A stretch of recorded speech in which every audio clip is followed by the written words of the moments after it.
신입사원들이 그 보건속 사원한테 일로 와봐. 또 오늘 일이 지시했는데 잘 되고 있어? 이 포항제철이 저에게는 꿈의 기업이면서 아픔의 기업입니다. 성경에 나오는 롤 모델은 요셉입니다. 요셉의 역할을 이렇게 보면은 저희 기업에서 사람을 선발할 때 본인의 전문성 말고 그 이외의 것들은 한 3가지 정도 살펴보는데 그게 뭐냐면 기준이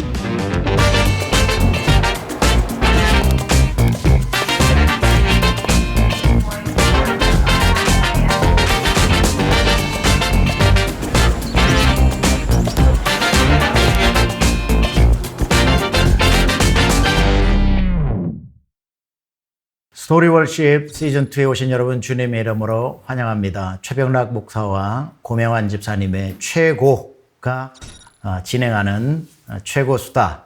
오늘 또 귀한 한 분을 모시게 되었습니다. 최중권 장로님 모시게 되었는데 소개를 우리 고명환 집사님께서 해주시겠습니다. 네, 최중권 장로님을 소개해드리겠습니다. 먼저 1985년 충남대 법과대학 행정학과를 졸업하셨고 2002년 서울대 대학원 교육학 석사를 수료하셨고 2021년에 서강대 경영전문대학원 인공지능 MBA 석사 과정을 이수하셨습니다. 경력사항으로 현재 스카우트 인재채용 전문 회사에 계시며 1989년부터 2021년까지 포스코에서 근무를 하셨는데요. 인사교육 담당 인사팀장, 인사기획팀장으로 22년간을. 야, 우리 강청 직원들의 기가 솔깃할. 과연 이 대기업 중에서도 대기업인 포스코에서 인사기획팀장을 22년을 하셨으면 그 채용의 기준과 또 채용하면서 에피소드와 또 사람을 보는 어떤 그런 기준과 또 채용이 잘 될 수 있는 방법 까지 정말 수많은 노하우를 알고 계신 최중권 장로님을 귀하게 모셨습니다. 박수로 환영하겠습니다. 환영합니다. 자, 우리 지금 시청하시는 모든 분들과 그리고 우리 강중침 식구들에게 인사 부탁드리겠습니다. 반갑습니다. 이 교회 올해 이제 8년째 있는 최중권입니다. 현재는 청년처에서 부장으로 우리 청년들을 섬기고 있고요.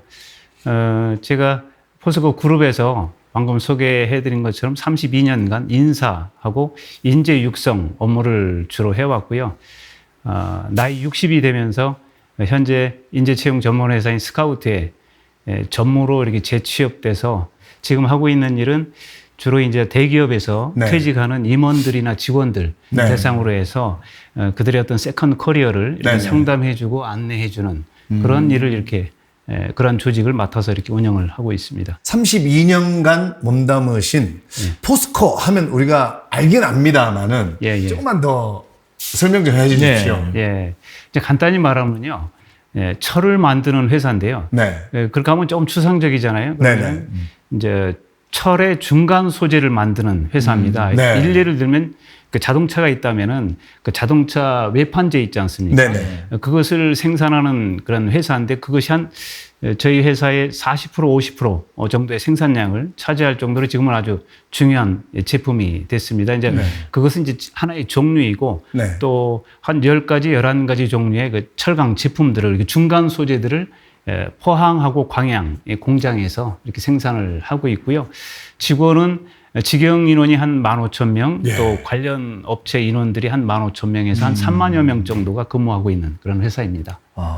세계에서 몇 번째 규모 됩니까? 지금 외형적으로는 5위, 6위 하고 있고요. 그 다음에 이제 실질적인 경쟁력 측면에서는 뭐 글로벌 넘버 1, 2 이렇게 이제 보고 있습니다. 이제 그 회사를 32년 다니시면서 이제 퇴직을 하셨는데도 그 자긍심이 그 말씀 속에 확 들어가 있습니다. 그러니까 저는 포항제철이 저에게는 꿈의 기업이면서 아픔의 기업입니다. 왜 그렇습니까? 제가 중학교 어떤 아픔이 있으시죠? 중학교 졸업을 하고 집안 형편이 되지 않아서 인문계를 선택하지 않고 제가 공고를 선택을 해서 포항제철 공고 시험을 봤거든요. 떨어졌습니다. 실기 뭐 신체 검사까지 필기 신체 검사까지 합격을 하고 나중에 실기까지 종합 점수로 해서 제가 네. 실기에서 혁혁한 미달 점수를 받아가지고 실기에서요. 실기에서 예. 그때 제가 포철을 굉장히 가고 싶었거든요. 네. 근데 포항제철 공고를 졸업하면 취직을 시켜준다고 그래서 꿈의 기업이었는데 못 갔으니까 아픔의 기업이겠죠. 네. 근데 거기에 인재 창조 담당하시는 분을 그때 좀 알았더라면 그때 입사를 하신 때는 아니구나. 그런데 네. 그러면 32년을 꾸준히 다닐 수 있었던 그런 원동력은 뭐가 되겠습니까, 장님? 32년. 근데 그 회사도 회사지만 저는 그 사람을 다루는 네. 교육하고 요 인사 업무가 그게 제 적성에도 맞았고 그 아까 이제 서두에도 말씀하셨지만 이제 주로 직원들을 이렇게 채용하고 네. 또 직원들이 일을 잘 할 수 있게끔 성과 관리하는 네. 업무, 그 다음에 또 배치하는 업무, 또 인재를 육성하는 그런 업무가 이제 주로 이제 사람에 관련된 네. 업무잖아요. 그래서 네.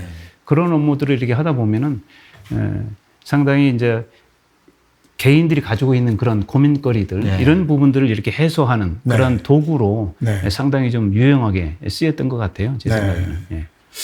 우리 이 청년들이 또 가장 궁금해하는 것은 정말 글로벌 기업, 대기업, 포스코에 예. 32년간 계셨는데 예. 이 대기업의 장점과 단점이 뭐라고 생각하십니까? 저는 이제 대기업은 보통 이제 저희 회사뿐만 아니라 네. 이제 다른 대기업도 마찬가지겠습니다만 굉장히 섹션화돼 있어요. 네네. 그 섹션화돼 있다는 거는 전문 분야가 굉장히 좁아요. 네네. 그래서 이제 저 같은 경우는 이제 경영 지원에 속하는 부분이 이제 인사 업무지 않습니까? 그럼 네.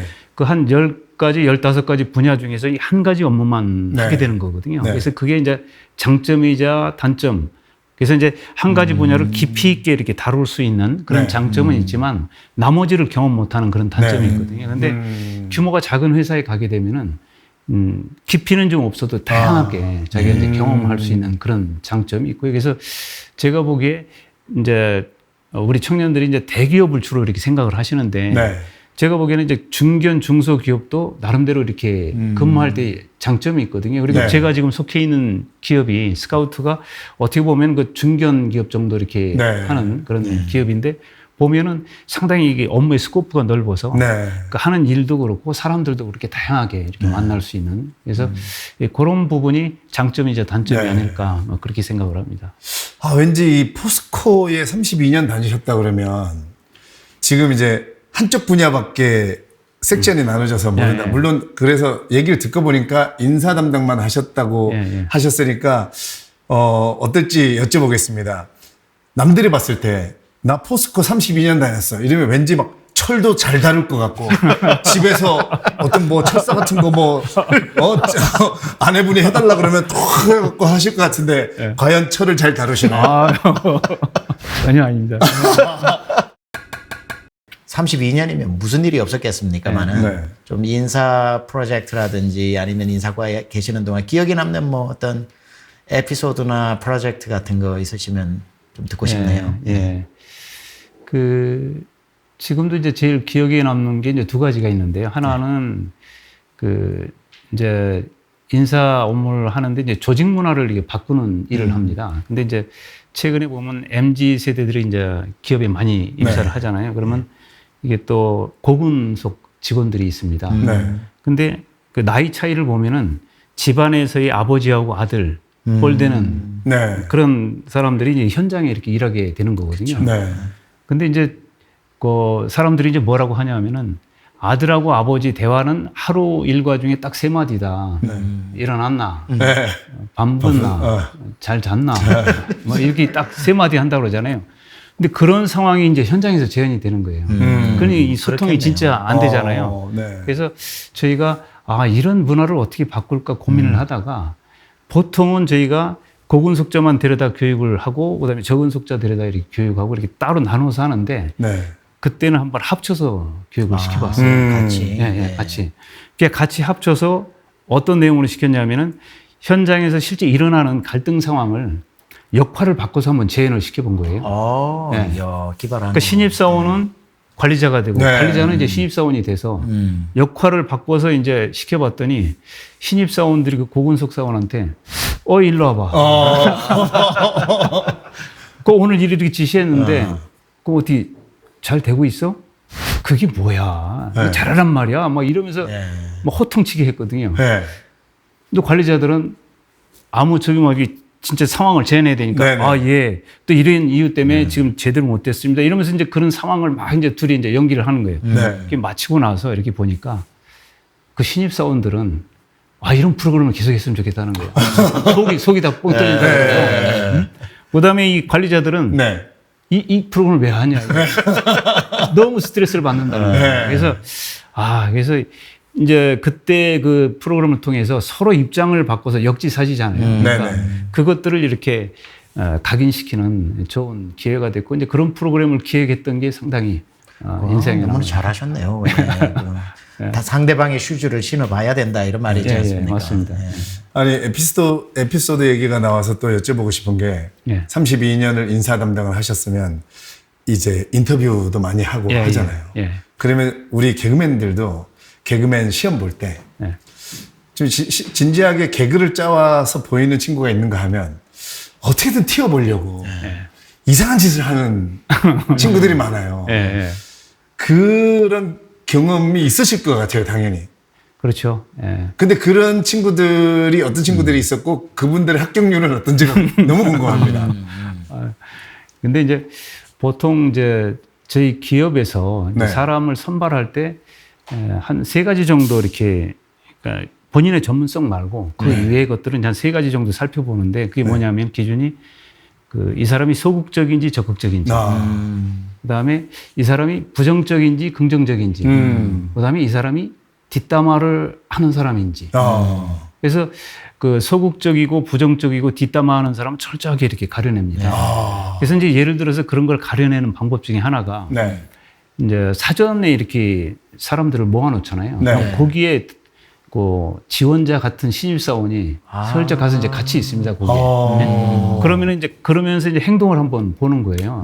이 사람이 면접장에 들어오기 전에 어떤 행동을 하는지. 이렇게 보면은 별의별 사람이 다 있어요. 거기는 이제 완전히 자유로운 공간이잖아요. 그러니까 어떤 사람은 서로 반말하고 욕하고 또 가다가 이렇게 화장지 같은 걸 이렇게 떨어뜨려 보면은 어떤 사람은 죽는 사람이 있고 어떤 사람은 또 그냥 지나가는 사람이 있고 이제 그런 사소한 행동들을 그 안에서 한번 관찰하게 했고 그 관찰한 결과를 이제 이 사람들이 대기실에 있다가 면접장으로 들어오잖아요. 그럼 특이한 사람은 여기 메모지를 이렇게 해서 이제 면접관한테 이렇게 전달해 주는 거예요. 그러면은 달라요, 이게. 면접장에서 이 사람이 이렇게 태도나 말하는 거하고 이쪽에서 있었던 행동하고 다른 거예요. 그런 사람이 한 10%에서 20%는 됩니다. 이게 그런 이제 걸러지는 장치를 저희가 이제 아이디어를 내서 한번 해보기도 했죠. 굉장히 중요한 팁이네요. 그렇죠. 면접장에서는 사실 다 어떤 잘 보이고 뭔가 적극적이고 진취적이고 긍정적이고 그런 대답만 할 거 아니에요, 사실. 근데 그 전에. 야, 신앙생활도 똑같지 않습니까? 그렇죠? 집에서 어떻게 하느냐, 교회에서 어떻게 하느냐, 차이가 있으면 이중적 크리스찬이 되는 거고. 그 굉장히 우리 청년들 굉장히 중요한 팁을 하나 얻은 것 같습니다. 면접 보러 갈 때 현장 말고 그 대기 장소에서 살아라. 모든 곳에서. 그러려면 진짜 삶 자체를 사실 모든 곳에서 진실되게 살아야 된다. 그걸 보는 거죠. 이런. 자, 그렇다면 이왕 말이 나온 김에 이렇게 준비를 하면 그래도 도움이 될 것이다 하는 얘기들 몇 가지만 해주신다면요.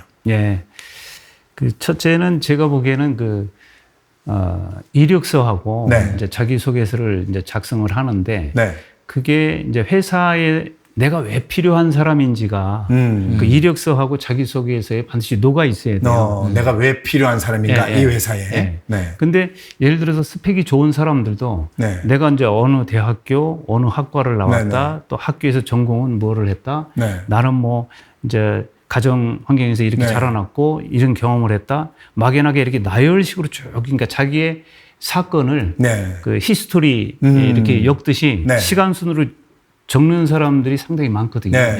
근데 그렇게 하기보다는 대부분이 그렇게 쓰게 되잖아요. 네. 네. 그래서 그렇게 하기보다는 제가 보기에는 이 회사에게 저를 뽑아달라고 어떻게 보면 어필하는 네, 서류들이 있지 않습니까? 그렇죠. 그러니까 그 목적에 맞추어서 그러니까 그 안에서 이제 키워드들을 뽑아서 네. 이렇게 나열해 가는 뭐 그런 것들이 이제 어떻게 보면 이제 자기소개서나 이력서에 네. 포함이 돼야 될 것 같고, 그 다음에 이제 면접장에 이렇게 들어가서는 반드시 이제 뭐 많이 아시겠지만 그 압박 질문을 많이 하거든요. 압박 질문. 예, 네. 예. 네. 압박 질문이라는 거는 이제 그 사람이 전혀 예상치 못하는 질문들을 이렇게 한 두세 가지 합니다. 네네. 그래서 그 사람이 거기에 대해서 이제 어떻게 대응하는지 이제 이런 것들을 살펴보는데, 예를 들면 이제 그런 거를 질문을 받았을 때 이런 태도도 좋은 것 같아요. 이제 너무 갑작스러운 질문이지 않습니까? 그러니까 제가 잠깐 생각해 볼 시간을 좀 가져도 되겠습니까?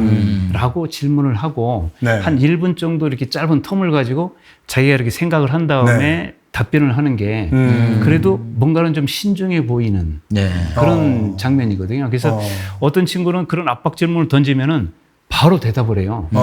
그러면은 이 사람이 너무 생각 없이 하는 거 아닌가 하는 그런 또 역으로 그런 생각도 들거든요. 그래서 네. 그런 질문을, 예기치 않은 질문을 받았을 네네. 때는 그런 식으로 좀 잠시 좀 텀을 두고 생각할 시간을 두고 이렇게 하는 것도 하나의 팁이다. 이게 또 장로님처럼 32년 하시다 보면 예. 문을 딱 열고 들어올 때 웃고 들어오는 사람하고 예. 무표정이라고 했는데 그냥 이렇게 신중하게 들어오는 얼굴하고 예. 어느 게 좋은 얼굴입니까? 근데 이렇게 뭐 둘 중에 하나를 명확하게 이렇게 좋은 하긴 얼굴보다도 힘들겠죠. 네. 보다도 이렇게 이렇게 웃지는 않아도 인상이 밝아 보이는 인상이 네. 밝아 보이는 인상이 있거든요. 네. 그래서 저는 이제 볼 때 이제 그런 것들을 많이 저는 좀 밝은 얼굴입니다. 맞습니다. 목사님은 이렇게 누가 봐도 밝은 그럼 편이시죠. 좀 채용되는 겁니까? 그러면? 실제 이제 제가 인사를 이렇게 해 보면서 그렇게 이제 고위직까지 승진을 하고 또 고위직을 오랫동안 하는 사람들의 특성을 이렇게 보면은 두 가지인 것 같아요. 네. 첫 번째는 꾸준함. 꾸준함. 네. 그리고 네. 두 번째는 겸손함. 겸손함. 네. 이 두 가지가 근데 갖추기가 정말 제가 보기엔 쉽지 않은 것 같아요. 이제 꾸준함 측면에서 이렇게 보면은 이제 자연의 꽃들도 보면은 봄에 피는 꽃, 여름, 가을, 겨울 다 다르잖아요. 네네. 근데 사계절 피어 있는 꽃이 굉장히 드물잖아요. 네네. 이게. 그렇듯이 이제 우리 사람들도 직장에 들어가서 처음 입사해서 대리, 과장, 차장, 부장, 또 임원 네. 이 여러 단계 동안에 꾸준하게 성실하게 꾸준하게 이렇게 노력하고 꾸준하게 성과를 내는 게 정말 쉽지 않거든요. 그래서 그렇게 자기가 이렇게 마라톤을 일정한 페이스로 계속 유지해 가듯이 입사에서부터 퇴직할 때까지 네. 그렇게 꾸준하게 노력과 더불어서 성과를 내는 그런 저기가 제가 보기엔 중요한 것 같고요. 네. 그다음에 제가 말씀드린 두 번째 겸손함은 제가 정의하기로는 겸손함이란 다른 사람의 의견을 잘 경청하는 것. 네. 저는 그렇게 생각하거든요. 근데 보통은 자기 이야기를 잘 하려고 노력을 하지 다른 사람의 이야기를 잘 들으려고 하는 노력이나 학습은 거의 안 하더라고요. 네. 사람들이.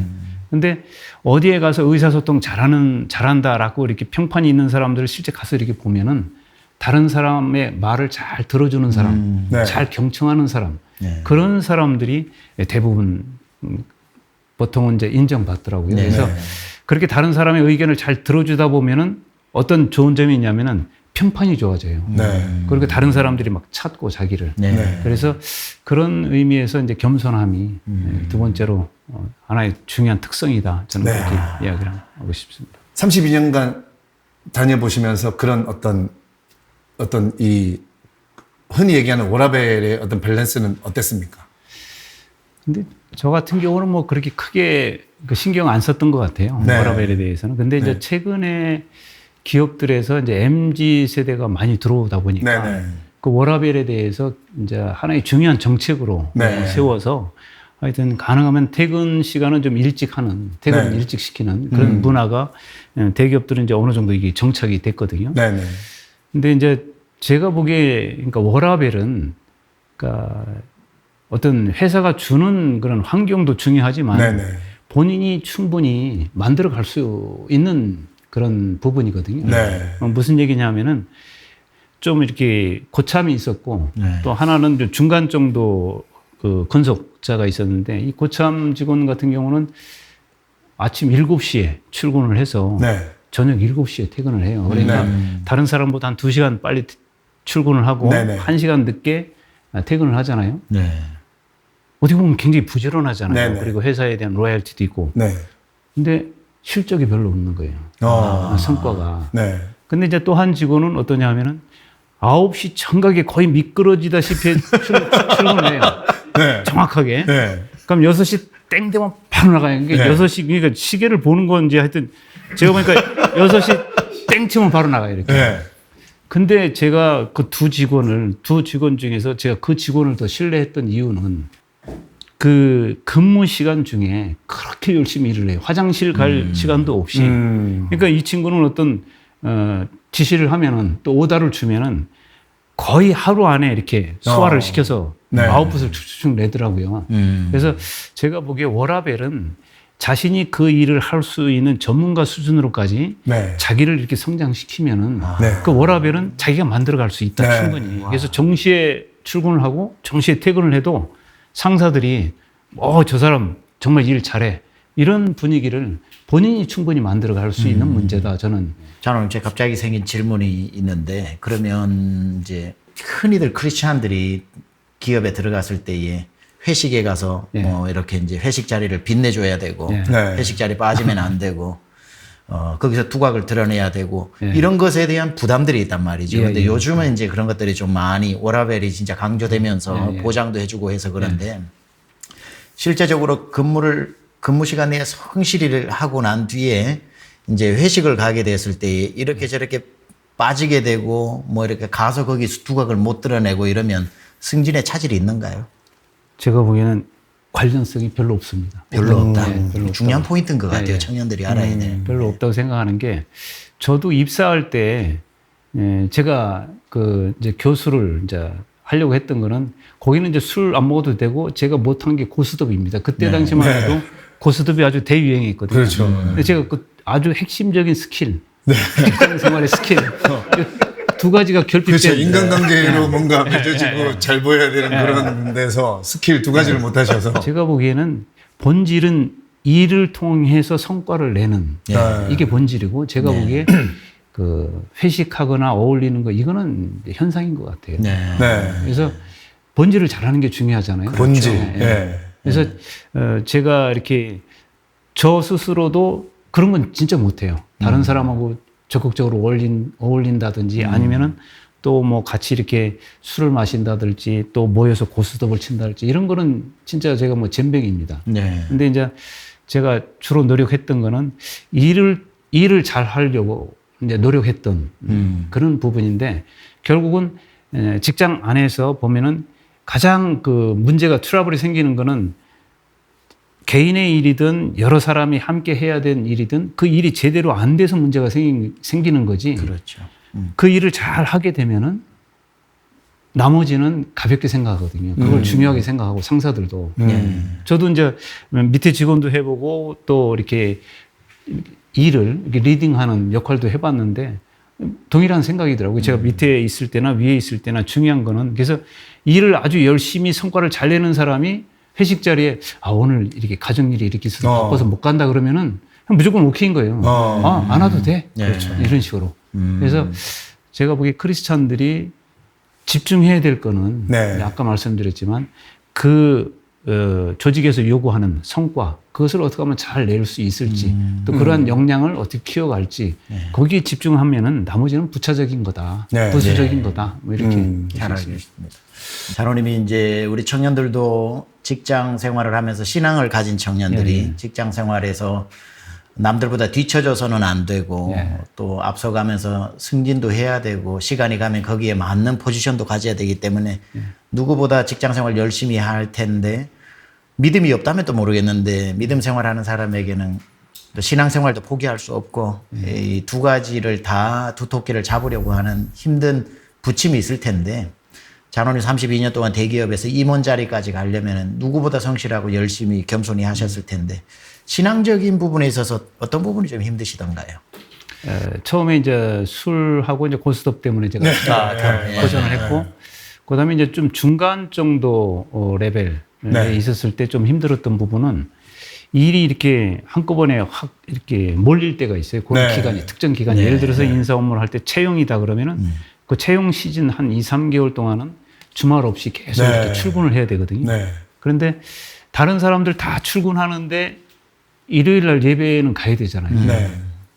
그러면 이제 고민이 되는 거죠. 이게 다른 사람들보다 어떻게 보면 크리스찬이니까 더 일을 하고 더 많이 하고 더 성과를 내야 되는데 빠지기가 미안한 거예요, 마음이. 그래서 이걸 어떻게 해야 될까? 그렇게 이제 고민했던 시간들이 많았는데 다행히 이제 제가 사람들을 이렇게 하나님이 좋은 분들을 잘 만난 것 같아요. 그때 당시에 제 상사가 불교 신자였는데 저한테 이제 제가 교회를 열심히 다니는 걸 아니까 이제 일요일 날 예배 시간에 한 1시간 전에 저를 부르더니 야, 조용히 예배 갔다 와도 된다. 교회 다녀와라.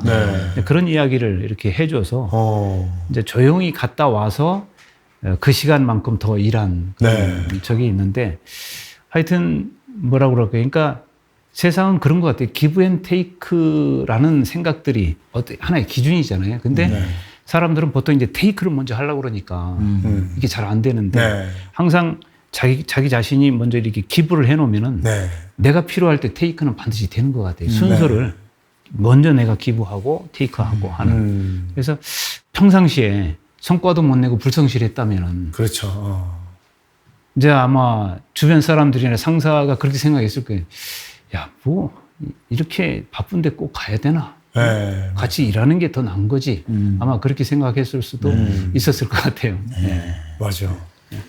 그러니까 우리 크리스찬들이 그러니까 회식에 참가하고 안 참가하고 이런 거에 대한 것도 진짜 장로님이 얘기하신 것처럼 그 친구가 진짜 진심으로 어떤 본인의 일에 대해서 다 열심히 하고 했던 친구면 기꺼이 제가 볼 때는 보내줄 것 같은데 마치 그 교회를 핑계로 대면서 빠져나가려 하는 그렇게 보이는 사람에게는 그 상대방도 그죠? 맞습니다. 그거에 대해서 차단을 하고 반발을 하고 이렇기 때문에 우리가 그런 거에 대해서는 참 장로님께서 얘기해 주신 대로 그런 기브 앤 테이크에 대한 어떤 그런 거를 미리미리 준비를 한다면 얼마든지 우리가 예배를 드릴 수 있고 또 하나님 만날 수 있는 그런 길은 지금 소름이 돋는 게 불교 신자였던 상사분이 조용히 불러서 야 갔다 와도 된다 이렇게 하신다는 게 참 미리 뜻이 있고 준비만 있고 의지만 있다면 다 또 길을 만들어 주신다는 그런 게 있잖아요. 왜 한번 딱 이뻐 보이는 사람은 뭘 해도 이쁜 짓 같이 보이고 미운 사람은 아무리 좋은 일을 하는 것 같아도 이 마음이 이렇게 싹 가지 않는 것처럼 내가 우리 크리스찬 청년들이 어디에 취직을 했다고 해서 거기에서 내 신앙을 보장해 줘야 될 책임을 가지고 있는 건 아니기 때문에 나 교회 가야 됩니다. 그래 갔다 와 이런 건 없잖아요. 사실은 가서 성실하게 정말 저 사람은 진짜 우리 회사 맨이다. 정말 두 마음 품지 않는다. 이런 인정을 받는 게 우선 중요한 것 같아요. 맞습니다. 크리스찬이라는 걸 먼저 아는 게 중요한 게 아니라 이 사람이 진짜 백이다라는 걸 알았는데 알고 봤더니 크리스찬이다. 저 교회 좀 다녀와도 되겠습니까? 무슨 소리 하는 거예요? 갔다 와. 다 될 것 같은데 우선 인정받는 게 제일 중요한 것 같아요. 맞습니다.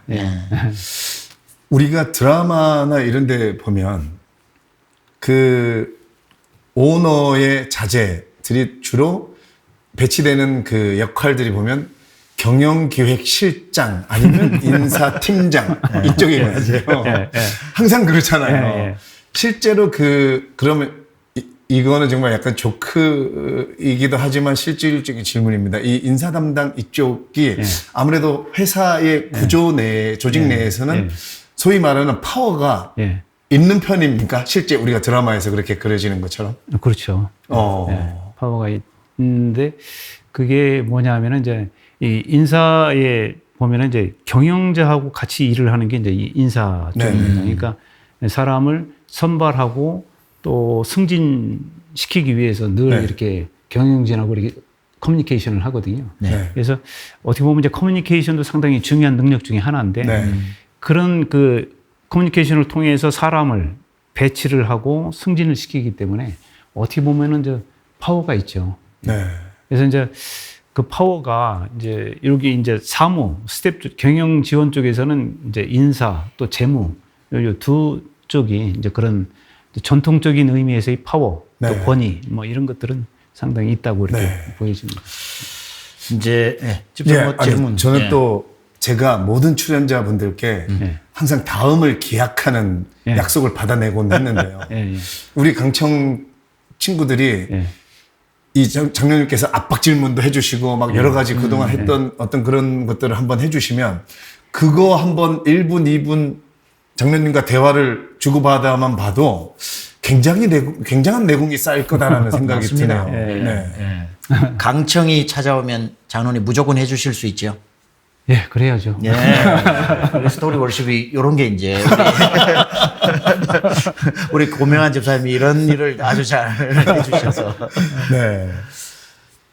오늘 이렇게 많은 이야기들을 또 나누어서 새로운 세계죠. 뭐 특히 저 같은 경우는 대기업에 평생 가볼 일도 없고 드라마로만 봤는데 그 현장에서 32년 살아오시면서 얼마나 우리 또 포스코가 한국에 전 세계적인 글로벌 기업이 될 때는 사람이 모든 일을 하지 않습니까? 최고의 사람들을 찾아내고 또 가능성이 있는 사람은 가능성을 발굴해내고 또 발굴해낸 사람을 적재적소에 배치시켜서 그 부서를 최대한 역량을 끌어올리는 일에 우리 장로님 쓰임 받으시고 이렇게 해오셨고 이제는 또 32년의 그 모든 노하우를 다시 한번 후반전으로 뛸 수 있는 스카우트라고 하는 회사, 그 회사 제가 개인적으로 복받은 회사라고 생각을 하고 크리스찬 기업입니다. 정말 또 장로님을 그곳으로 부르신 분이 하나님이신데 이제 이후에 스카우트라든지 아니면은 남은 그 장로님이 하나님 나라를 위해서 가지고 계신 비전이나 이런 거 있으면 좀 마무리 멘트로 또 좀 기도 제목과 함께 나눠주시면 감사하겠습니다. 네. 제가 이제 신앙 생활을 하고 또 사회 생활을 하면서 성경에 나오는 롤 모델은 성경의 그 요셉입니다. 네. 그래서 그 요셉의 지위를 제가 이제 롤 모델로 삼는 게 아니고 요셉의 역할을 이렇게 보면은 결국은 요셉이 살던 시대의 공동체를 또 살던 사람들의 생명을 살리는 일을 하거든요. 그래서 제가 이제 사회 생활을 하면서 저의 어떤 일의 뭐 사명이라고 그럴까요? 일의 목적, 그것은 항상 이 공동체를 유익하게 하고 이롭게 하고 또 저와 이렇게 관련된 사람들에게 도움이 될 수 있는 그것이 제가 이제 일해 나가는 어떤 사명인데 앞으로도 그런 마음 변치 않고 이렇게 쭉 갈 수 있도록 그리고 제가 속해 있는 스카우트라는 그런 공동체 그리고 거기와 비즈니스 관계를 맺고 있는 어떤 사람들 여기가 다 이렇게 잘 됐으면 하는 게 그리고 하나님의 영향력이 미쳐서 또 죽어가는 사람도 살 수 있고 또 약한 사람도 또 강하게 될 수 있는 그런 그 시간들이 또 저희 노력들이 됐으면 하는 게 제가 살아가는 방향이자 또 기도 제목이 되겠습니다.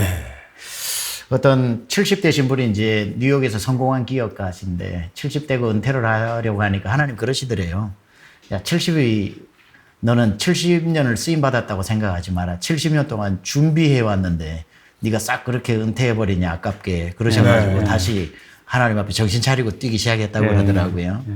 젊음이 사라지고 노년이 오는 게 아니라 젊음을 품고 노년이 온다 그러더라고요. 그래서 내 몸 안에는 젊음은 그대로 있고 젊은이들이 가지지 못한 걸 또 가졌다고 얘기를 하더라고요.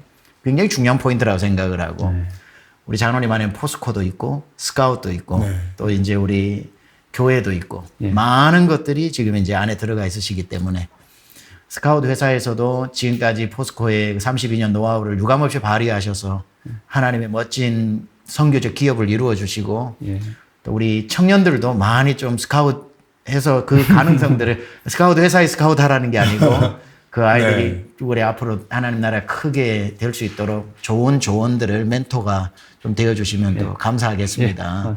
장로님 오늘 바쁘신데도 또 이렇게 기쁘게 초청에 응해주셔서 나와주셔서 감사하고요. 제가 앞으로도 계속 장로님 가정과 또 사역과 그 일을 위해서 기도하도록 하겠습니다. 감사합니다. 감사합니다. 감사합니다. 그리고 우리 고명환 집사님 참 제가 같이 최고 수다 진행하면서 청년들을 이만큼 사랑하시는 줄 몰랐습니다. 우리 고명환 집사님이야말로 청년들이 바라보는 또 롤 모델 중에 한 분이시고 성공한 또 기업가고 또 연예인이고 작가고 그래서 우리 교회에 참 많은 배울 만한 크리스찬 분들이 많이 있습니다. 오늘 또 우리 장로님 통해서 저도 인터뷰하면서 많이 지금 배우고 있는 거고요. 오늘 우리 장로님 안에서 계속해서 앞으로도 써내려갈 하나님의 이야기, 우리의 이야기고 하나님의 이야기입니다. 우리 스토리월십 참여하는 우리 모든 성도님들과 시청자분들, 우리 주님 살아계시고 하나님은 이 세상 그 누구보다도 뛰어난 작가이십니다. 여러분만의 이야기를 가장 멋지게 써내려가실 하나님, 그 손을 굳게 붙잡고 승리하시는 여러분 되시기 바랍니다. 다음 뵐 때까지 주님 안에서 평안하십시오. 감사합니다. 감사합니다.